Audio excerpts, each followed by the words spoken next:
আমি আসছি নোয়াখালী সদর হসপিটালে কার্ডিওলজি বিভাগে। এখানে একজন আছে, উনি আমাকে বলছে যে আমাকে ওষুধ দিতে পারবে। মানে আমি বাইরে যে ওষুধটা কিনতে পারবো আপনার 6,800 টাকা বা 7,000 টাকা, সেখানে এখান থেকে আপনাকে 3,500 টাকা দিলে আমাকে দিয়ে দিবে। তো আমি এখন আসছি, এখন বাজে বিকাল আপনার 5টার প্রায় 6টা। তো উনি ওষুধগুলো বের করতেছে, আমি আপনাকে দেখানোর চেষ্টা করব যে উনি কীভাবে আসলে আমাদের সরকারি জিনিস, সরকারি ওষুধগুলো কীভাবে ওনারা এভাবে অসৎ উপায় বিক্রি করে।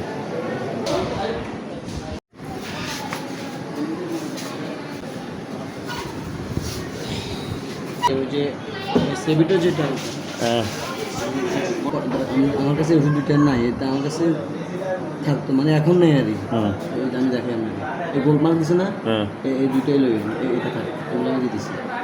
কোনটা কোনটা নাই? এই গোলমার্কের দুইটাই, এই মেশিকোর গোলমার্ক যেটা দিছি আমি, এগুলো আপনার কাছে নাই? এই দুইটাই নেই, আর সব দিয়ে দিছি, বুঝলেন না?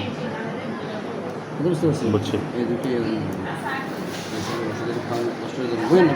না না, আছে, সমস্যা নেই আপনাদের। সরকারি ওষুধগুলো পাওয়ার কথা রোগী বিনামূল্যে, কিন্তু ওষুধগুলো অসৎ উপায় কীভাবে বিক্রি করে দিচ্ছে।